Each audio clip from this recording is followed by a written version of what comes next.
Hi guys, welcome back to our channel art by Himi. तो आज हम सीखेंगे कि हमें एक पोर्ट्रेट में शेडिंग कैसे करनी है। कौन से प्रिंसिपल्स होते हैं, कौन से प्रिकॉशंस होते हैं जिनको हमें ध्यान रखना है शेडिंग के वक्त। तो आज हम जो आर्ट मटेरियल्स यूज़ करेंगे वो है आपके सामने ब्रुस्टो की आर्टिस्ट ड्राइंग स्केचबुक, जो कि है charcoal, colour pencils and gouache, A4 size 200 GSM, जो कि एक अच्छा GSM है स्केचिंग के लिए। और बाकी जो हम ब्लेंडिंग के लिए टूल्स यूज़ कर रहे हैं वो है मेकअप ब्रशेस एंड एक दो पेंटिंग ब्रशेस हैं एंड हम कॉटन बड्स भी यूज़ करेंगे, जो कि ब्लेंडिंग के लिए काफ़ी अच्छी चीज़ है। एंड इरेजर्स की बात करें तो हम 4 तरह की इरेजर यूज़ करेंगे। डॉम्स की needable eraser, mono zero eraser, pencil eraser and mechanical eraser. और पेंसिल्स की बात करें तो हम पेंसिल्स में यूज़ करेंगे हिटलाइन, जो कि one of the best pencils है। आपने काफ़ी रिव्यूज़ देखे होंगे इस पेंसिल के, जो कि ये क्लेम करते हैं कि ये बेस्ट पेंसिल्स है। बिकॉज पर्सनली मुझे इसकी डार्कनेस बहुत पसंद है, जो कि एक आर्टिस्ट के लिए बहुत अच्छी चीज़ है। बिकॉज डार्कनेस काफ़ी मैटर करती है पेंसिल्स में to achieve good results in sketch. तो shall we start our sketch. So पहले हम फोरहेड से स्टार्ट करेंगे, जो कि आप फोरहेड में देख रहे हैं शेडिंग, वो मैं 2B ग्रेड की पेंसिल के साथ कर रहा हूँ, जो कि एक लाइट ग्रेड है। तो स्टार्टिंग में हमें लाइट ग्रेड के साथ ही शुरू करना है। हमें डायरेक्ट 8B या 9B या 10B नहीं उठानी, हमें 2B के साथ शेड करना है स्टार्टिंग में, जो कि एक बेस लेयर देने के काम आता है। और जब हम शेड करेंगे स्टार्टिंग में, तब हमें जो डार्क एरियाज़ हैं उस पर भी साथ साथ शेड करना है, ताकि हमें बाद में इजी हो डार्क वैल्यूज़ को अचीव करने में। ये नहीं कि बेस लेयर कर रहे हैं कि तो हमें पूरा स्केच ही प्लेन रख देना है। अब हम जो लाइंस है आइज़ की, उसको हम ड्रॉ करेंगे। और आइज़ के बाद जब हम शेड करेंगे तो हमें कुछ चीज़ों का ध्यान रखना है, जैसे कि आइज़ की जो नीचे वाला एरिया होता है, जो एक लाइनिंग सी क्रिएट हुई है, वो हमें एकदम से लाइन नहीं खींचनी, वहाँ पे हमें शेड करके एक लाइन क्रिएट करनी है। एंड जहाँ जहाँ आपको लग रहा है कि आपको ब्लेंड करने की ज़रूरत है, आईब्रोज को धीरे धीरे डार्क करना है। और आइज़ के पार्ट जो नीचे वाला है उस पर हमें थोड़े रिंकल शो करने हैं, बिकॉज हमारी रेफरेंस में भी ऐसे दिया हुआ है।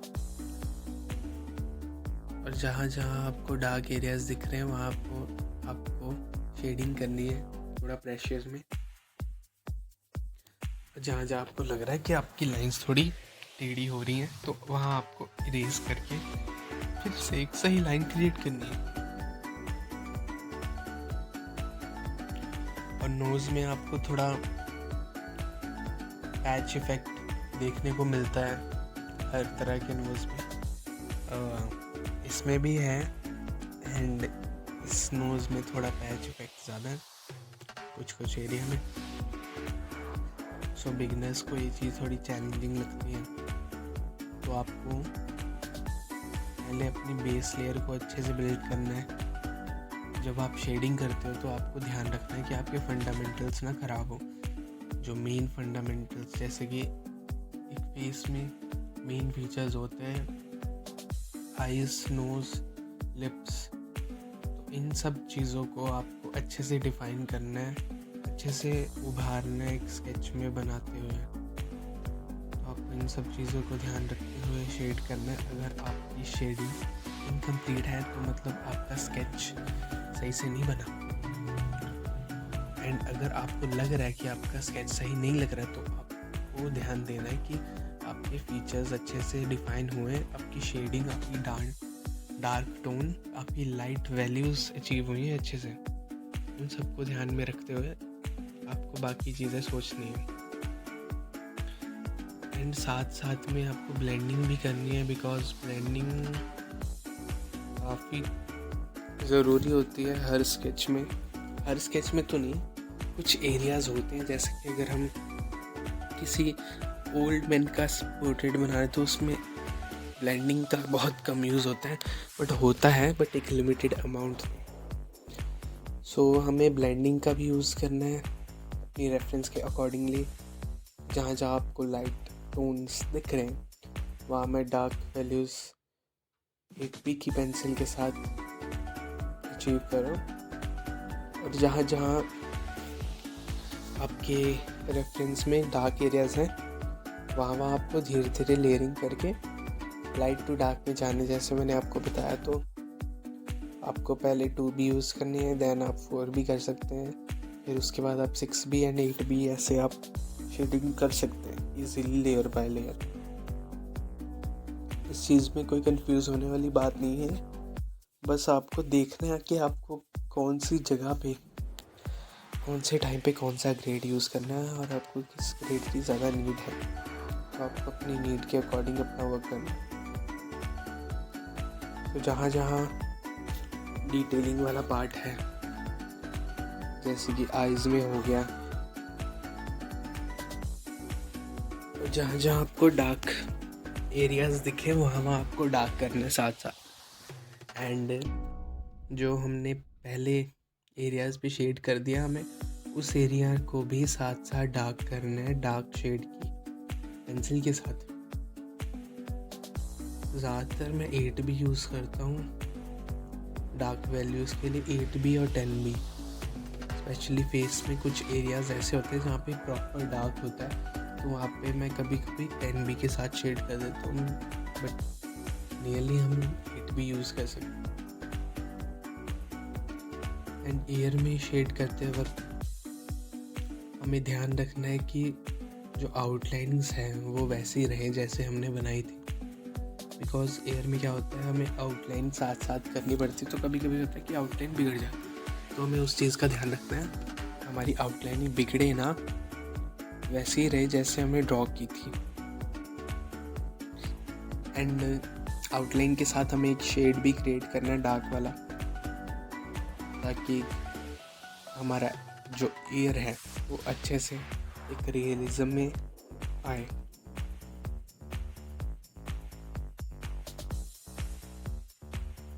एंड अब हम लिप्स पे शेड कर रहे हैं। लिप्स पे शेड करते वक्त हमें एक चीज़ ध्यान रखना है कि अपर लिप हमेशा डार्क होता है और नीचे वाला लिप्स जो होता है वो लाइट होता है।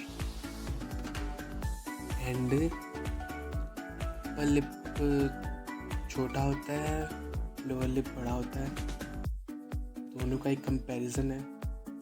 एंड ये टोटली डिपेंड करता है आपके रेफरेंस पे, जिस तरह की आपने पिक्चर चूज़ की है, बिकॉज लिप्स का साइज़ ये नहीं कि हर तरह से एक जैसा दिखे। लिप्स जब बंद होते तो अलग दिखता है, जब खुलते तो अलग, एक अलग चीज़ होती है लिप्स में। लिप्स में क्या होता है कि हमें देखना पड़ता है कि लिप्स जब हम स्माइल करते हैं तो हमारे लिप्स अच्छे से खुल जाते हैं, तो इसमें हमारे लिप्स थोड़ा टाइटन हो जाते हैं, जिसकी वजह से वो थोड़े स्लिम भी लगते हैं। बट जब हम फेस में नॉर्मल स्माइल करते हैं मुंह बंद करके या फिर हल्के से मुँह खोलते, तो उसमें हमारे लिप अच्छे से डिफाइन होते हैं कि एक्चुअल स्ट्रक्चर जो लिप्स का है, एंड वही स्ट्रक्चर इस पोर्ट्रेट में है, तो उसके अकॉर्डिंग हम शेड करें। तो जहाँ जहाँ हमें डार्क एरियाज़ दिख रहे हैं हम वहाँ वहाँ शेड करेंगे, एंड साथ साथ अपनी ग्रेफाइट को स्मज करेंगे। एंड आइज़ के पास थोड़ा रिंकल्ड एरिया है जहाँ मुझे थोड़ी रफनेस रखनी है, बट मैं हल्का हल्का साथ साथ उसको ब्लेंड करूँगा ताकि एक अच्छा इफेक्ट आए। एंड जहाँ जहाँ आपको लगता है कि आपको डार्क करना चाहिए रेफरेंस की कंपैरिजन में, अगर आपका स्केच थोड़ा लाइट है तो आपको उन एरियाज़ को डार्क करना है जहाँ जहाँ आपकी रेफरेंस में डार्कनेस है। आपको अच्छे से ऑब्जर्व करना है डार्क एरियाज़ को, और जहाँ जहाँ आपको लग रहा है कि आपने एक्स्ट्रा शेड कर दिया या फिर आपकी शेडिंग फैल गई है या फिर आपका एरिया बड़ा हो गया शेड करते करते, जैसे मैंने आपको बताया था कि स्ट्रक्चर हिल जाता है। जो फंडामेंटल्स होते हैं, मेन प्रिंसिपल्स होते हैं, वो फेस के जो स्ट्रक्चर में जो उसके फीचर्स होते हैं। एंड यहाँ हेयर पे हमें डार्क पेंसिल के साथ शेड करना है एंड साथ साथ उसको ब्लेंड भी करना है। ईयर में जो लाइनिंग्स होती हैं वो थोड़ी डार्कन होती है, बाकी एरियाज़ में थोड़ा मिड डार्क भी होता है। इस ईयर में ज़्यादा डार्कनेस नहीं है, बस लाइनिंग में डार्कनेस है। एंड डार्कनेस को हमें अच्छे से स्मज करना है पेपर पे, क्योंकि ग्रेफाइट जब रब करते हैं तो वो एक इफेक्ट आता है जो वो थोड़ा रफ होता है, काफ़ी ज़्यादा रफ होता है, तो उसको हमें समझ करना है अच्छे से। एंड अब हम बात करते हैं नेक की। नेक की जब हम बात करेंगे, नेक फेस के कंपैरिजन में थोड़ी रफ होती है एक्चुअल में। एंड हमें नेक को इस तरह से बनाना होता है कि हमारा मेन फोकस हमारे फेस पे जाए, ना कि नेक पे। तो हमें एक हल्का सा ना ब्लरिश इफेक्ट भी कह सकते हैं हम इसको, कि हमें देना होता है नेक में। तो नेक बनाते वक्त हमें चीज़ों का ध्यान रखना होता है, जैसे कि हमें थोड़ी रफनेस रखनी होती है। डार्क वैल्यूज को अच्छे से हमें ऑप्ट करना होता है ताकि हमारा फेस अच्छे से उभर के बाहर आए। अगर हम नेक में डार्कनेस नहीं करेंगे तो हमारा फेस अच्छे से नहीं आएगा और प्लेन लगेगा, तो जिसकी वजह से रियलिज्म का इफेक्ट ख़त्म हो जाएगा। तो हमें क्या करना है, हमें स्केच जब हम पोर्ट्रेट बनाते हैं तो उसमें हमें नेक पे थोड़ा ध्यान देना है। नेक की जो जॉ लाइन होती है ना, उसको थोड़ा डार्कन रखना है रेफरेंस के अकॉर्डिंगली।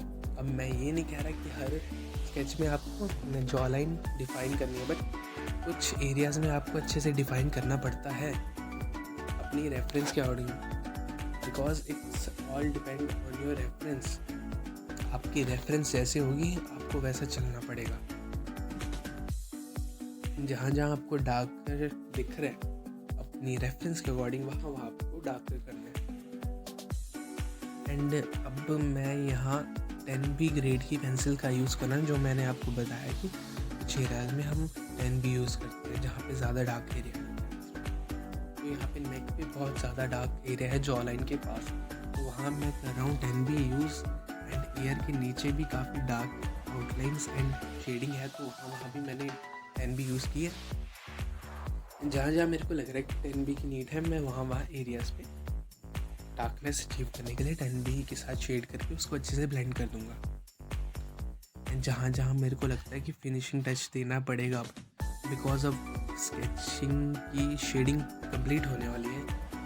अब हमें ये देखना है कि हमारी जो शेडिंग फैली हुई है, एक्स्ट्रा शेडिंग है, हमें उसको निकालना है। जो अनवांटेड शेडिंग स्प्रेड हो चुकी हैं पेपर के ऊपर, हमें उसको समझ करना है अच्छे से। एंड लिप्स पे जो एरिया हमें लगता है कि ज़्यादा रफ है, हमें उसे अच्छे से ब्लेंड करना है, समझ करना है ब्रश के साथ। एंड अब बारी आती है डिटेल्स की। जो भी फेस में आपको लग रहा है कि डिटेल्स रहती है, मिस हो गई है, तो आपको उसको पेंसिल के साथ ड्रॉ करना है। जो रिंकल्स रहते थे वो मैंने बना दिए। एंड अब हम जो लाइनिंग की बात कर रहे थे, तो जॉ लाइन की जो लाइन थी वो थोड़ी ऊपर से नीचे को जा रही थी एरो शेप में, तो मैंने उस तरह से उसको सेट किया। एंड जॉ लाइन को अच्छे से शेड करना चाहिए हमें, ताकि हमारा फेस अच्छे से उभर के आए। एंड बाकी जो चीज़ें हैं, जो मिसिंग पार्ट्स हैं, जैसे कि रिंकल्स हो गए, कुछ आइज़ वगैरह होगी, बाकी की जो चीज़ें होगी उनको अच्छे से ड्रॉ करके, एंड आप बाकी एरियाज़ जो मिसिंग है उसको समझ भी कर सकते हैं। अगर आपको कोई गैप फिलिंग करनी है तो आप समझ करके ब्रश को अच्छे से स्प्रेड करके उसके ऊपर रब करके आप कर सकते हैं।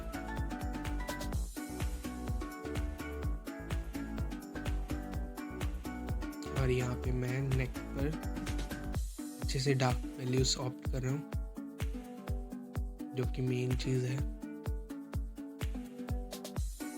जो डिटेल्स फाइनल टचिंग का टाइम होता है वो यही है, जिसमें हमें बहुत चीज़ें होती हैं जो फिनिशिंग टच में होती हैं। एक्चुअल में जो एक्स्ट्रा चीज़ें हमें उसको हटाना है, जहाँ जहाँ लाइट डालनी हमें इरेज़र के साथ वहाँ डालनी है। अगर आपको सीन पे लाइट डालनी है तो आप नीडेबल इरेज़र का यूज़ कर सकते हो, उससे अच्छे से आपकी लाइट्स डल जाएंगी। जहाँ जहाँ आपको पोर्स करने हैं हल्के हल्के, ज़्यादा वाइट नहीं करने, हल्के हल्के करने, तो वहाँ पे आप नीडेबल इरेज़र को थोड़ा शार्प वे में मोल्ड करके उसको आप कर सकते हो।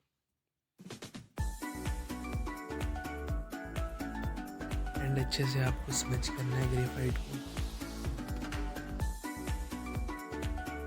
जो भी एरिया है जहाँ जहाँ आपको लग रहा है कि आपका ग्रेफाइट अच्छे से स्मच नहीं हुआ, वहाँ आप स्मच कर लीजिए। एंड नेक के नीचे जो एरिया है जहाँ पे क्लॉथ बनेंगे बाद में, उस एरिया में आपको पेंसिल के साथ हल्की से आउटलाइन क्रिएट कर देनी, ताकि फिनिशिंग टच आए, और इरेज़र के साथ एक्स्ट्रा ग्रेफाइट भी इरेज कर देना है।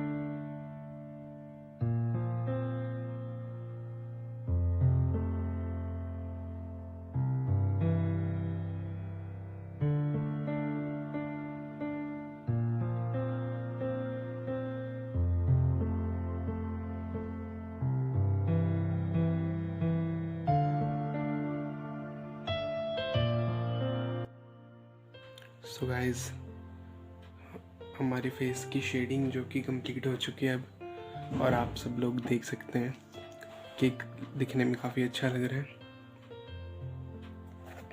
इसका जो टेक्सचर है वो मैंने उसी की तरह से बनाने की कोशिश की है जैसे हमारी रेफरेंस में दिया है। सो आज की वीडियो के लिए इतना ही। I hope you like the video. अगर वीडियो अच्छी लगी है तो इसे लाइक कीजिए, कमेंट कीजिए, शेयर कीजिए एंड सब्सक्राइब करना मत भूलिएगा। Thank you.